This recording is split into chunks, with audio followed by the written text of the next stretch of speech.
हमारी संस्कृति, हमारे संस्कार सदा रहे हमारे साथ। भारत के महान ग्रंथों और काव्यों का संपूर्ण संकलन। सब्सक्राइब करें तिलक। कई तरीके की एलईडी लाइट्स आपके घर और ऑफिस के लिए। GR LED lights, make India bright.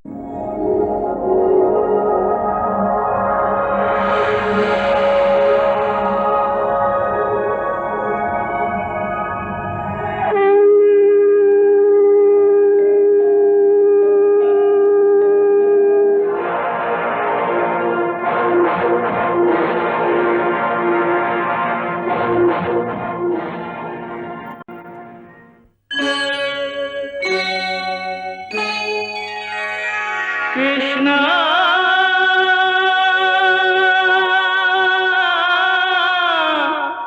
Krishna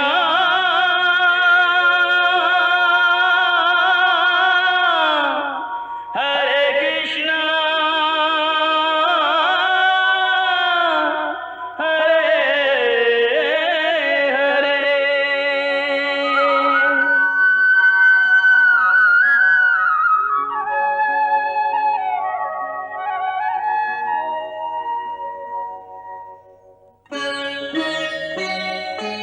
सच्चिदानन्दरूपाय विश्वोत्पत्त्यादिहेतवे तापत्रयविनाशाय श्रीकृष्णाय वयं नमः।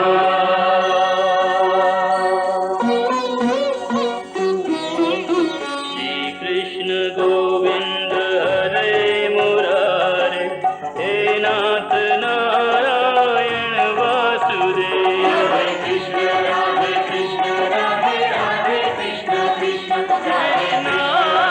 राधे कृष्ण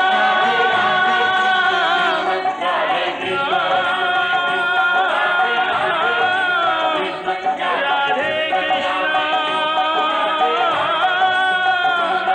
हरे हरे।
गुरु द्रोण, आप इन सबको ले जाएं।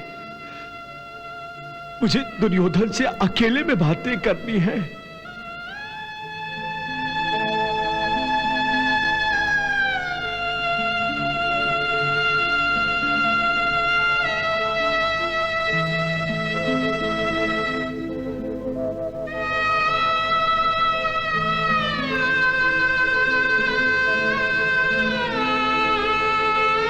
दुर्योधन, जो आज्ञा पितामह। तुम अर्जुन की शक्तियों को नहीं जानते। अर्जुन के पास वो भयंकर दिव्यास्त्र है। इन शस्त्रों से सुसज्जित अर्जुन से जीतने का सामर्थ्य तुम में से किसी में भी नहीं है। इसलिए दुर्योधन, अब भी समय है। अपने शेष भाइयों के प्राणों की सुरक्षा कर लो, पांडवों से समझौता कर लो। पितामह, आप कम से कम इस समय तो हम सब की चिंता छोड़ दीजिए। आप कैसे मनुष्य हैं जो सदा ही दूसरों के बारे में ही सोचते रहते हैं, कभी कभी अपने प्रति भी सोचिए पितामह। दुर्योधन, मैं तुम सब में ज्येष्ठ हूं। मैं तो मरते मरते भी यही चाहूंगा कि कौरव और पांडवों में समझौता ही हो। मैंने तो सदा ही यही प्रयास किया है। विदुर ने भी प्रयत्न किया, भगवान श्री कृष्ण ने भी चेष्टा की, परंतु तुमने उनमें से किसी एक की भी न सुनी। और अब यह भीषण संहार हो रहा है। और अब भी तुम ये भीषण संहार रोक सकते हो दुर्योधन, रोक सकते हो। समस्त कुरुकुल के लिए यही उचित है। तुम संधि कर लो, तुम संधि कर लो वत्स। दुर्योधन, मैं नहीं चाहता कि मेरी चिता के बाद कुरुक्षेत्र में कोई और चिता जले। पुत्र, मैं चाहता हूं कि सदा के लिए आंखें बंद करने से पहले एक दूसरे का विरोध करने वाले राजा गले मिले, पिता पुत्र से गले मिले, भांजा मामा से गले मिले, शिष्य गुरु से गले मिले, भाई भाई से गले मिले। तुम चुप हो दुर्योधन। ये मरण बड़ा ही भयानक होता है वत्स। द्यूत सभा में मैंने अपनी जिह्वा को लगाम देकर बड़ी भयंकर भूल की थी वत्स। और आज जब मैं बोलना चाहता हूं तो तुम सुनना नहीं चाहते। कदाचित तुम कुछ सोच रहे हो पुत्र। सोचो, हां सोचो पुत्र। तुम्हें निर्णय लेने के लिए समय चाहिए ना। मैं देने के लिए तैयार हूं। हां, जितना समय चाहिए ले लो, जितना समय चाहिए ले लो। ये शैया मृत्यु शैया तो है, परंतु मेरे प्राण मेरी मृत्यु के नहीं, मेरे अधीन है।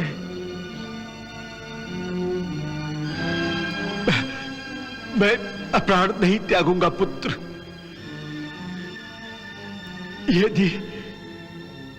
यदि तुम इस युद्ध को समाप्त करना चाहते हो तो मुझे बताओ, मुझे बताओ।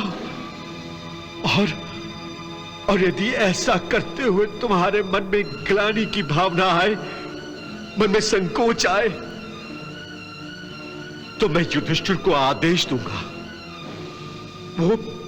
वो मेरी आज्ञा का अपमान नहीं करेगा।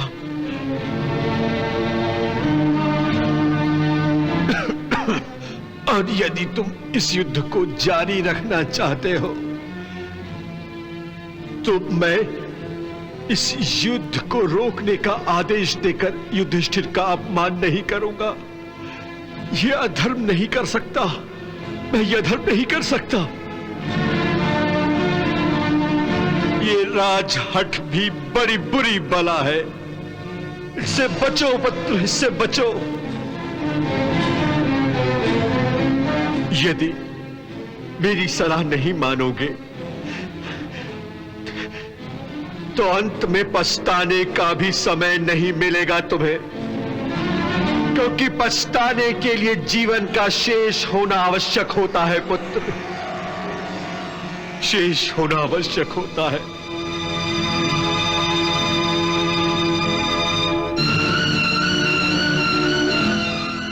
मुझे नींद आ रही है। मुझे अकेला छोड़ दो, मुझे अकेला छोड़ दो, मुझे अकेला छोड़ दो। सैनिकों, पितामह के चारों ओर गड्ढा कर दो। पितामह के चारों ओर सैनिकों को पहरा लगा दो, ताकि पितामह को कोई वन्य प्राणी हानि न पहुंचाए।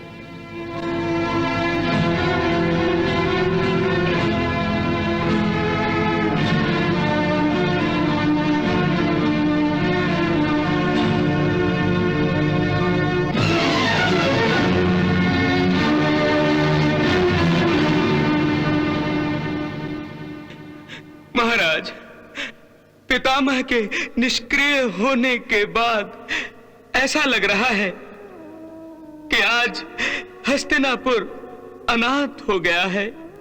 तुम सच कह रहे हो संजय, सच कह रहे हो। आज ये हस्तिनापुर अनाथ हो गया है। आज समस्त कौरव अनाथ हो गए हैं। आज ये धृतराष्ट्र अनाथ हो गया है।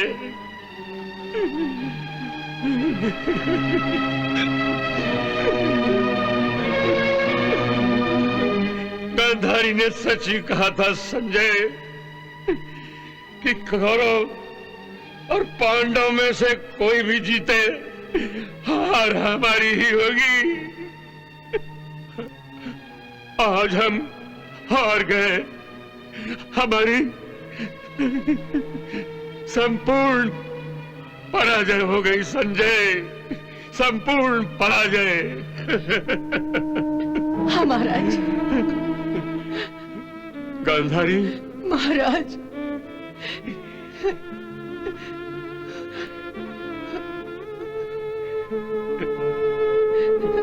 गांधारी। हाँ महाराज। आज हम अनाथ हो गए हैं गांधारी। हाँ महाराज, उस अशुभ समाचार को सुनकर मुझे ऐसा लगा कि आज मैंने अपने पिता को खो दिया है। इस अनाथ का कारण मैं हूँ गांधारी, मैं हूँ। ऐसा मत कहिए महाराज, ऐसा मत कहिए। हाँ गांधारी, हाँ। मैंने अपने पुत्र धर्म का पालन नहीं किया। इसी का परिणाम है कि आज पितामह का अंत होने जा रहा है। गांधारी, मैं हत्यारा हूँ, मैं हत्यारा हूँ। मैंने पितामह की हत्या की है। नहीं महाराज, शांत हो जाइए महाराज, शांत हो जाइए। ताक्षी, जो त्याग की आदर्श मूर्त थे, उनकी छत्र छाया में रहते हुए मेरा स्वार्थी बन जाना मेरे जीवन की सबसे बड़ी विडंबना है। गांधारी, अपने पिता के सुख के लिए ताश्री भीष्म ने आजीवन ब्रह्मचर्य व्रत का कठोर पालन किया। अपने पिता के सुख के लिए हस्तिनापुर के राज सिंहासन पर उनका जो अधिकार था, उस अधिकार का त्याग किया। और मैं अधिकार न होते हुए भी उस राज सिंहासन पर कब्जा कर बैठा। कैसा पुत्र हूं मैं, कैसा पुत्र। इस धृतराष्ट्र को कुटिल राजनीति और स्वार्थ ने जन्म दिया है। महाराज, ये युद्ध मैंने ही शुरू किया है गांधारी, और मेरे ही कारण समस्त कुरुकुल सर्वनाश की कगार पर खड़ा है। पितामह के शरीर में जितने बाण घुसे हैं, वो सब मेरे शरीर में घुसने चाहिए थे। वो सरसैया मुझे मिलनी चाहिए थी गांधारी, मुझे मिलनी चाहिए थी। महाराज, सरसैया पर उन्हें कितनी पीड़ा हो रही होगी। जीवन भर जिनके आगे पीछे सेवक रहे, जो सदा ही अपने पुत्रों और पौत्रों के बीच रहे, जो अकेले होकर भी कभी अकेले नहीं थे, वही पितामह भीष्म, वही गुरुकुल के श्रेष्ठ देवव्रत भीष्म आज रणभूमि में अकेले होंगे, भूखे प्यासे होंगे। कौन उनकी सेवा करेगा? कौन उनकी सेवा करेगा? महाराज,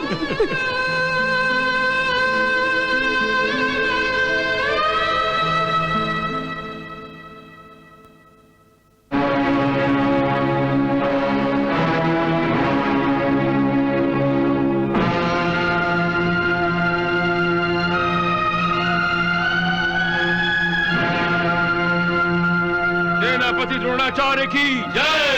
सेनापति गुरु द्रोणाचार्य की जय। सेनापति गुरु द्रोणाचार्य की जय। सेनापति गुरु द्रोणाचार्य की जय।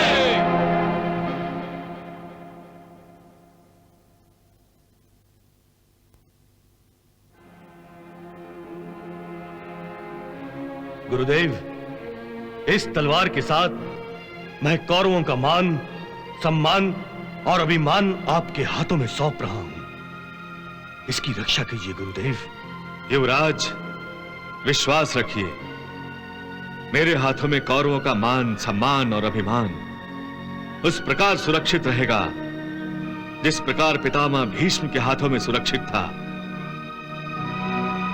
मैं प्राण दे दूंगा, परंतु कौरवों के आन पर आंच नहीं आने दूंगा। इस प्रण के साथ मैं कौरव सेना का सेनापति पदभार संभाल रहा हूं।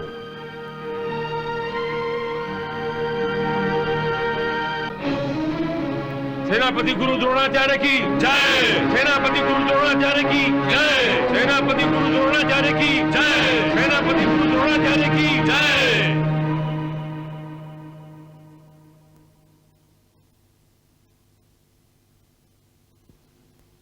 पितामह के बाद गुरु द्रोण का सेनापति बनना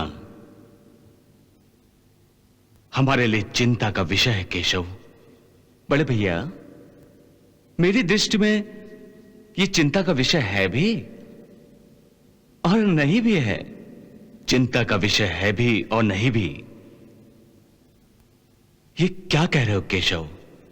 बड़े भैया, मैं ठीक कह रहा हूं। गुरु द्रोण शस्त्र विद्या में संसार के सर्वश्रेष्ठ गुरु हैं। ये सत्य है, हम सब जानते हैं।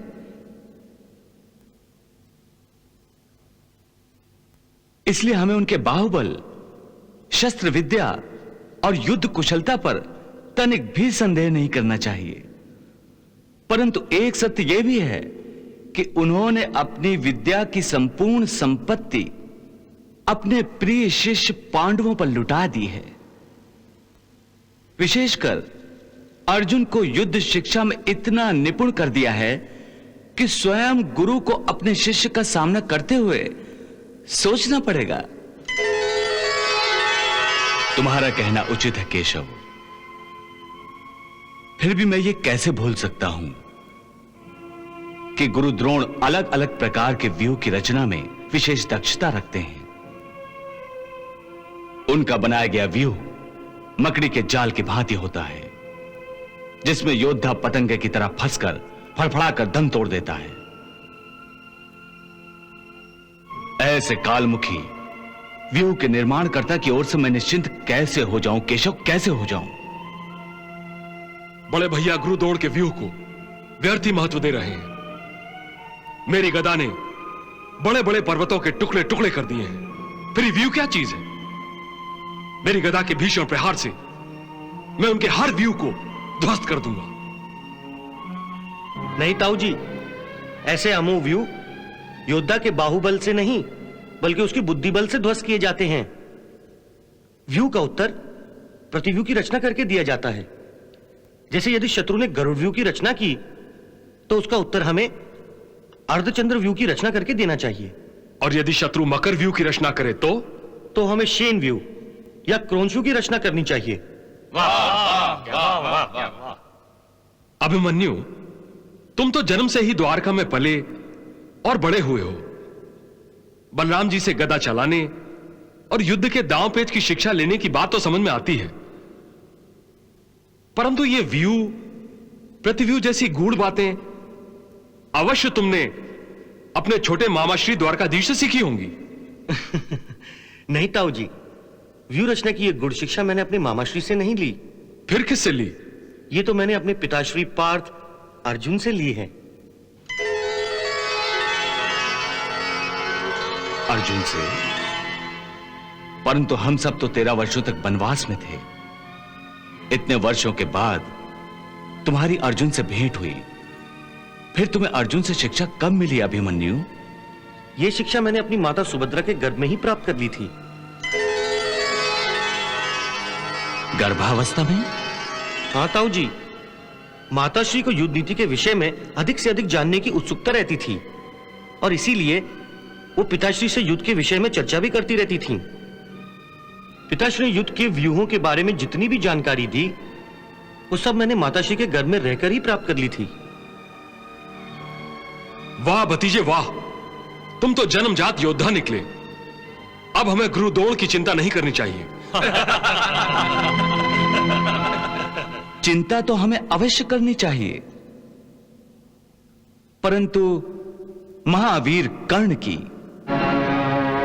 कल से कर्ण कौरवों की सेना में सम्मिलित होकर युद्ध करेगा। केशव, कर्ण का युद्ध में सम्मिलित होना हमारे लिए चिंता का नहीं, हर्ष का विषय है। मुझे इसी दिन की तो प्रतीक्षा थी।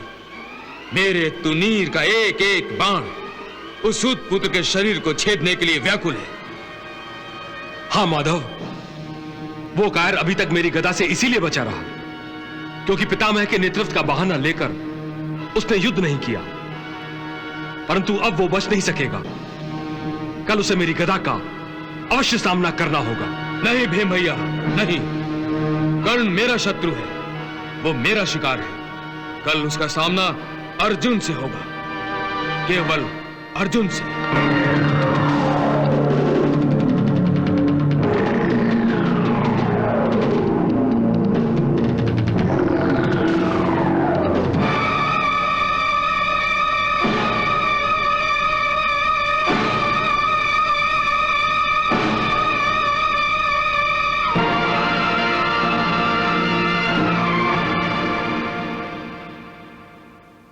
अंगराज कर्ण,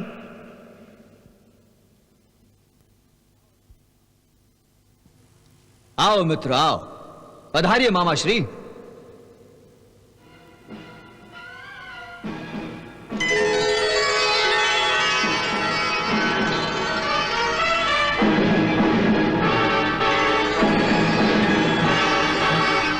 अंगराज कर्ण, इन शस्त्रों को और तुम्हारे हाथों में बाणों को देखकर कोई भी अनुमान लगा सकता है कि कल के युद्ध से पहले की ये रात काटना तुम्हारे लिए बहुत कठिन है। तुम कल के सूर्योदय से पहले ही युद्ध करने के लिए व्याकुल हो रहे हो। हाँ युवराज, तुम मेरे मित्र हो, तुमसे मेरे हृदय की बात कैसे छिप सकती है। युद्ध भूमि में रहते हुए भी युद्ध में भाग न लेते हुए मैं कौरवों के शिविर में बैठकर हर दिन अपने इन शस्त्रों को ताका करता था और निराश होकर यह सोचा करता था कि पितामह जैसे महान योद्धा के होते हुए मैं पांडवों के विरुद्ध युद्ध नहीं कर सकूंगा और मेरे युद्ध में भाग लेने से पहले ही पांडवों का नाश हो जाएगा और मैं अपने सबसे बड़े शत्रु अर्जुन का वध नहीं कर सकूंगा, जो अपने आप को सर्वश्रेष्ठ धनुर्धर कहता है। परंतु अब द्रोणाचार्य के सेनापति बन जाने के बाद मैं अपने तीरों से अर्जुन के सीने को वैसे ही छलनी करूंगा जिस तरह उसने पितामह के सीने को छलनी किया है। अर्जुन ने तो पितामह को शरशैया पर लिटाया है, परंतु मैं अर्जुन को मृत्युशैया पर लिटा दूंगा। हाँ।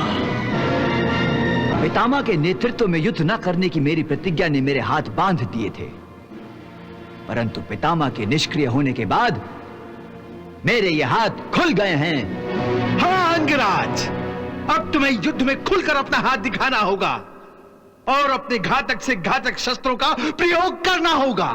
गांधार नरेश, केवल इन शस्त्रों से काम नहीं चलेगा, क्योंकि अर्जुन के पास ऐसे घातक और विनाशक अस्त्र भी हैं जो उसने अपने पिताश्री देवराज इंद्र से प्राप्त किए हैं। अर्जुन के उन अस्त्र को नष्ट करने के लिए मुझे अपने अस्त्र भंडार से वो महाविनाशक अस्त्र भी निकालने होंगे जिनका तोड़ अर्जुन के पास नहीं है। मित्र, मैंने हमेशा ही तुम्हारी मित्रता को अपनी शक्ति समझा है और अर्जुन से तुम्हारी शत्रुता को तुम्हारी शक्ति, और इन दोनों शक्तियों के भरोसे ही मैंने ये महायुद्ध आरंभ किया है।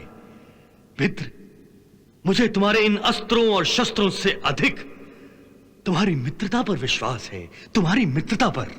जब तुमने मेरी मित्रता पर विश्वास किया है तो मैं भी इस विश्वास की लाज रखूंगा, और यदि आवश्यकता हुई तो अपने मित्र के लिए अपने प्राण भी निछावर कर दूंगा। नहीं मित्रगण, नहीं, ऐसी अशुभ बात फिर कभी अपने मुंह से मत निकालना। भांजे, ऐसी अशुभ बात मुंह से निकालना तो दूर, सोचने तक की आवश्यकता नहीं है। जब तक अंगराज के तन पर यह दिव्य कवच है और कानों में दिव्य कुंडल है,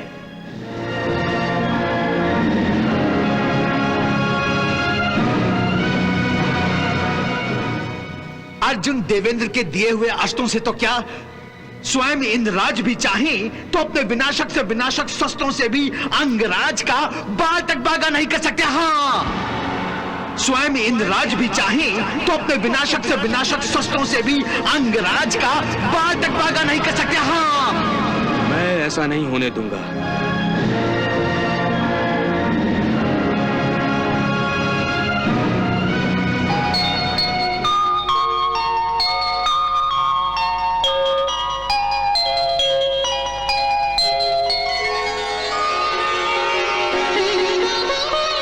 प्रणाम प्रभु।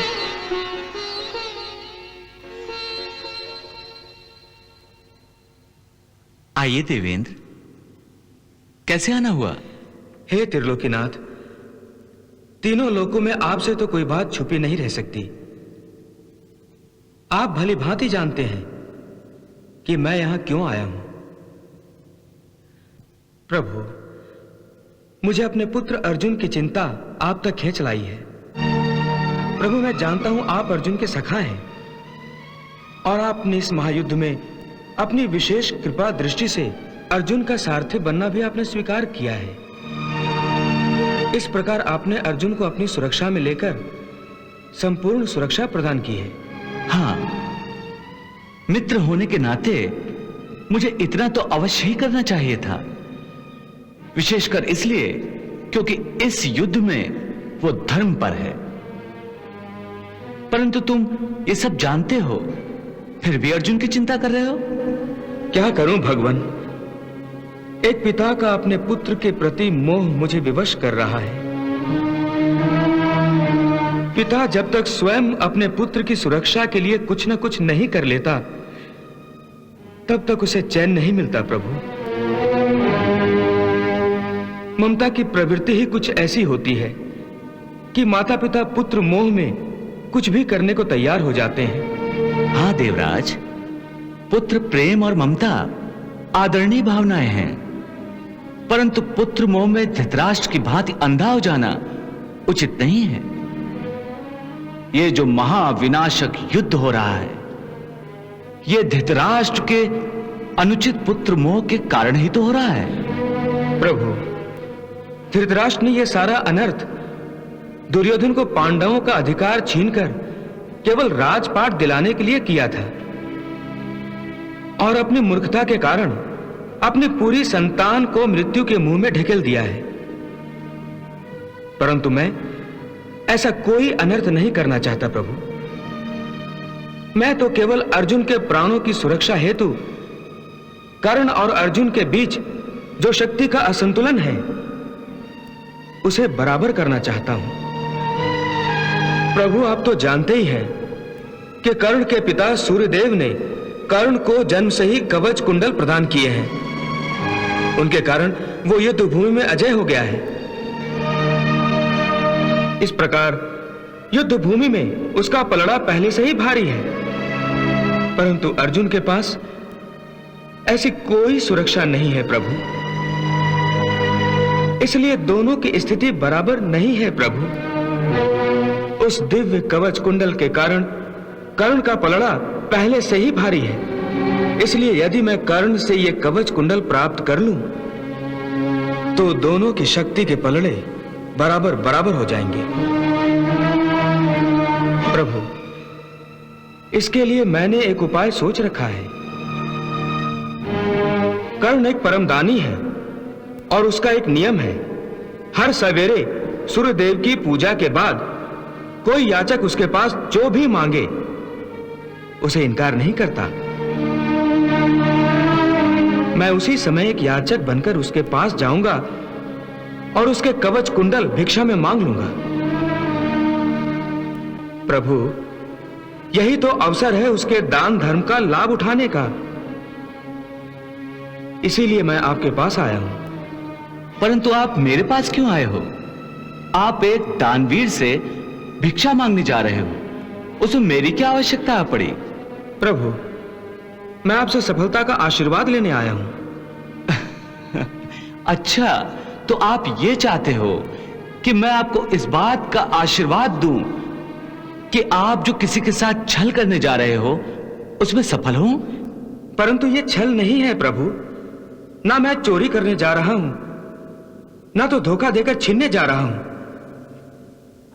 मेरी तो योजना ऐसी है कि कर्ण ये सब जानते हुए भी अपनी इच्छा से, अपने हाथों से अपने कवच कुंडल मुझे दे दे।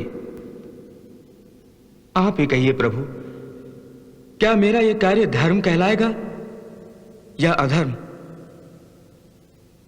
देवराज, धर्म और अधर्म की व्याख्या बड़ी ही गहन होती है, क्योंकि हर प्राणी का धर्म व्यक्तिगत होता है। समय, परिस्थिति, उद्देश्य और भावनाओं के तराजू में धर्म और अधर्म तोले जाते हैं। जैसे कि एक ही कार्य धर्म भी हो सकता है और अधर्म भी। उदाहरण के तौर पर किसी की हत्या करना पाप है, परंतु देश धर्म की रक्षा के लिए की गई हत्या पाप नहीं है। किस परिस्थिति में किस व्यक्ति का क्या धर्म है, यह निश्चय तो उस व्यक्ति की आत्मा करती है। इसलिए आपने जो प्रश्न मुझसे किया है उसका उत्तर तो केवल आपकी अंतरात्मा दे सकती है। इसलिए आपकी अंतरात्मा आपसे जो कहे वही आपका धर्म है, वही आप कीजिए। तो फिर हो गया निश्चय। मेरी तो आत्मा कहती है कि अर्जुन की सुरक्षा के लिए कर्ण से उसकी इच्छा से दिव्य कवच कुंडल प्राप्त कर लेने में कोई अधर्म नहीं है।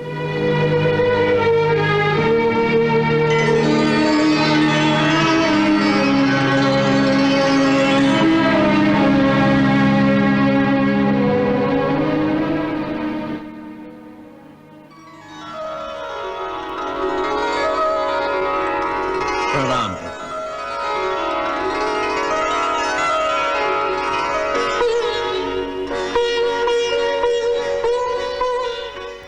आइए सूर्यदेव, आइए। कहिए, आपके आने का क्या प्रयोजन है? प्रभु, मेरी चिंता का कारण भी वही है जो देवराज इंद्र का है, अपने पुत्र की सुरक्षा। देवेंद्र अपने पुत्र की सुरक्षा के लिए मेरे पुत्र कर्ण के कवच और कुंडल छल से प्राप्त करने जा रहे हैं, फिर भी आपने उन्हें रोका नहीं। सूर्यदेव, मैं एक पिता को अपने पुत्र की सुरक्षा करने से कैसे रोक सकता हूं? ये तो उसका धर्म है। परंतु प्रभु, देवेंद्र जहां अपने पुत्र की सुरक्षा का प्रबंध करने जा रहे हैं, वहां वो मेरे पुत्र की सुरक्षा नष्ट करने जा रहे हैं। ये कैसा धर्म है प्रभु? देवराज जब कर्ण के कवच और कुंडल मांग लेंगे तो उसके प्राण तो संकट में आ जाएंगे ना। अब आप ही बताइए, मैं क्या करूं? आप भी एक पिता के धर्म का पालन करिए। देवेंद्र अपने पुत्र की सुरक्षा का प्रबंध कर रहे हैं, आप अपने पुत्र की सुरक्षा का उपाय सोचिए। परंतु देवराज तो कल सवेरे ही कर्ण से भिक्षा में कवच और कुंडल मांगने जा रहे हैं। मन तो करता है कि कल सूर्योदय ही ना होने दूं, परंतु मैं सृष्टि के नियम को नहीं तोड़ूंगा। अपने पुत्र के लिए इतना बड़ा अनर्थ करने की कोई आवश्यकता भी नहीं है। अभी सवेरा दूर है, आप अभी जाइए और कर्ण को यह बता दीजिए कि देवेंद्र उसके साथ क्या छल करने जा रहे हैं। इस प्रकार आप अपने पुत्र को फिर से सुरक्षा प्रदान कर सकेंगे। वाह प्रभु वाह, आपने तो मेरी चिंता का निवारण ही कर दिया। धन्य है प्रभु, आप धन्य हैं। प्रभु, आपसे आज्ञा मिल गई। अब मैं अपने पुत्र को जाकर देवेंद्र के षड्यंत्र से सावधान करता हूं। प्रणाम प्रभु।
पिताश्री। आयुष्मान भव। पिताश्री, आप चिंतित दिखाई दे रहे हैं, क्या बात है? पुत्र, माता पिता को अपनी संतान की सुरक्षा की ही चिंता होती है। पिताश्री, आपके मुख से मेरे प्रति चिंता के ये शब्द सुनकर मुझे बड़ी खुशी हुई है। हमारे बीच ये विडंबना रही है कि पिता पुत्र के साथ नहीं रह सका। आप देवता हैं, इसलिए आपकी विवशता थी, परंतु मैं तो एक साधारण मनुष्य हूं, इसलिए मुझे इसका दुख तो था कि आपने एक साधारण पिता की भांति मेरे बड़े होने तक मुझे नहीं पाला, परंतु आपने मुझे असहाय भी नहीं छोड़ा। मेरे प्राणों की रक्षा के लिए अपनी दिव्य शक्ति से जन्म से ही ये कवच कुंडल मुझे वरदान में दिए हैं। ये कवच मेरे शरीर का अटूट भाग है। इनके होते हुए मुझे यूं लगता है जैसे मेरे पिता ने अपनी छाती से मुझे चिपका रखा है और मैं संसार की सारी बलाएं, सारी आपत्तियों से सुरक्षित हूं। पुत्र, तुमने अपनी इस भावना को प्रकट करके मेरे मन से एक बहुत बड़ा बोझ हटा दिया है। इस कवच के रूप में मैंने तुम्हें सुरक्षा प्रदान करके अपना दायित्व निभा दिया था, परंतु अब एक ऐसी घटना होने वाली है जिसके कारण तुम्हारे इस कवच कुंडल के छिन जाने का भय है। इसी की चेतावनी मैं तुम्हें देने आया हूं। इस धरती पर किस में इतना साहस है जो मुझसे मेरे पिता के प्रेम की निशानी छीन सके। मैं एक योद्धा हूं पिताश्री, और इस धरती पर मेरी टक्कर का दूसरा कोई योद्धा नहीं है। कर्ण, तुम अवश्य ही एक शूरवीर योद्धा हो, परंतु यह मत भूलो कि इंद्रपुत्र अर्जुन भी तुम्हारी बराबरी का योद्धा है। फिर भी जब तक तुम्हारे शरीर पर यह कवच कुंडल है, अर्जुन के घातक बाण भी तुम्हारे लिए देवताओं पर उछाले जाने वाले फूलों की भांति है। तो अर्जुन मुझसे मेरे कवच कुंडल छीनना चाहता है, परंतु वो छीन नहीं सकेगा। अर्जुन नहीं, अर्जुन के पिताश्री देवराज इंद्र की आंखों में तुम्हारे ये कवच कुंडल खटकने लगे हैं। वो चाहते हैं कुरुक्षेत्र के महासंग्राम में जब तुम्हारा सामना अर्जुन से हो तो अर्जुन तुम्हारा वध कर दे। परंतु मैं उन्हें अपने प्राणों से प्यारे कवच कुंडल क्यों देने लगा? तुम अपनी ही इच्छा से दोगे। अपनी इच्छा से? हां कर्ण, जिस प्रकार मैं सूर्य का प्रकाश समस्त संसार को दान करता हूं, उसी प्रकार दान धर्म का यह गुण मेरा पुत्र होने के नाते तुम में भी आ गया है। मुझे गर्व है कि तुम एक दानवीर हो। देवराज इंद्र तुम्हारे इसी गुण का लाभ उठाने के लिए एक ब्राह्मण के वेश में तुमसे तुम्हारे कवच कुंडल की भिक्षा मांगने आएंगे, और तुम इनकार नहीं कर सकोगे। तो आप ये चाहते हैं कि मैं इनकार कर दूं? हां पिताश्री, यह आपका पुत्र मोह है। मेरे प्यार में आप ये भूल रहे हैं कि सूर्य प्रकाश के रूप में आप संपूर्ण संसार को जीवन दान देते हैं। कितना बड़ा दान है ये! इतने बड़े दानवीर होते हुए भी आप अपने पुत्र से दान पुण्य का ये गुण क्यों छीनना चाहते हैं? नहीं पिताश्री, नहीं। ये तो एक सुनहरा अवसर है जब मैं अपने पिता सूर्य के सच्चे पुत्र होने का प्रमाण छोड़ जाऊंगा। देवराज इंद्र तो मेरे प्राणों की रक्षा करने वाले कवच को मांगने आ रहे हैं। भिक्षा में यदि उन्होंने मेरे प्राण भी मांगे तो भी आंख बंद करके मैं उन्हें दान कर दूंगा। आज तक मांगने वाले ने मुझसे जो भी मांगा है मैंने उन्हें वो दान दिया है। तो फिर अब केवल अपने प्राणों की रक्षा के लिए मैं अपना धर्म क्यों छोड़ दूं? मैं एक योद्धा हूं पिताश्री, कायर नहीं।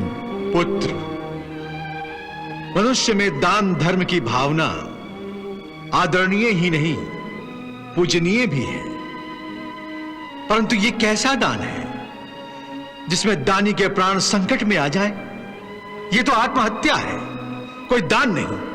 पिताश्री, दान किसी व्यापारी की भांति तुला के पलड़ों में तौल तौल कर नहीं दिया जाता।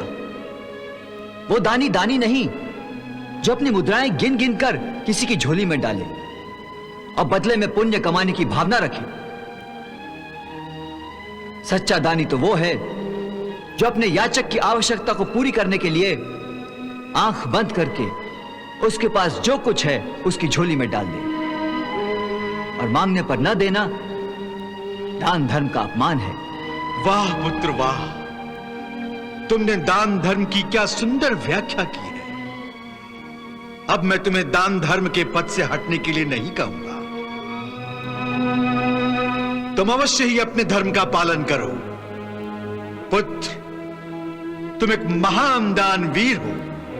पिताश्री, पुत्र कितना भी महान हो जाए परंतु पिता के सामने छोटा ही होता है। इसलिए आज मैं इन हाथों को अपने पिता के सामने फैलाता हूं।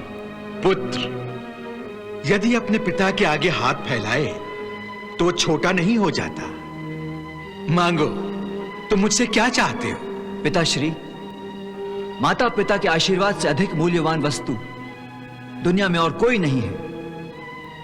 आप मुझे आशीर्वाद दें कि कुरुक्षेत्र के इस महायुद्ध में मुझे अपनी शौर्य वीरता का प्रदर्शन का अवसर मिले और आप सारे संसार को गर्व से ये कह सकें कि कर्ण मेरा पुत्र था।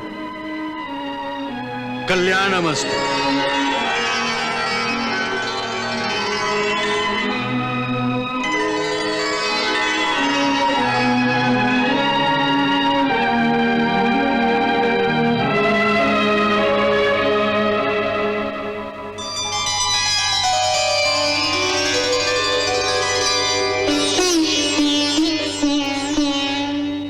सूर्यस्त्वं जगजीवनम्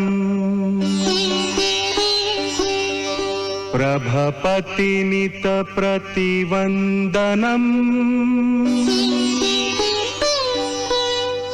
दिनकर हे दिनमणि नमः स्वीकरोतु मम तर्पणम्।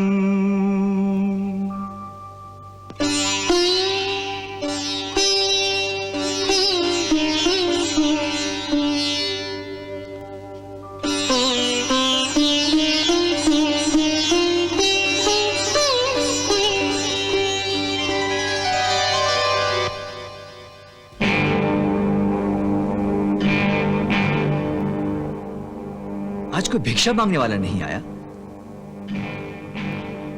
मेरे जीवन में ऐसा अशुभ दिन कभी नहीं आया जब मैंने किसी याचक या किसी भिक्षु ब्राह्मण को भिक्षा न दी हो। नहीं, ऐसा नहीं हो सकता।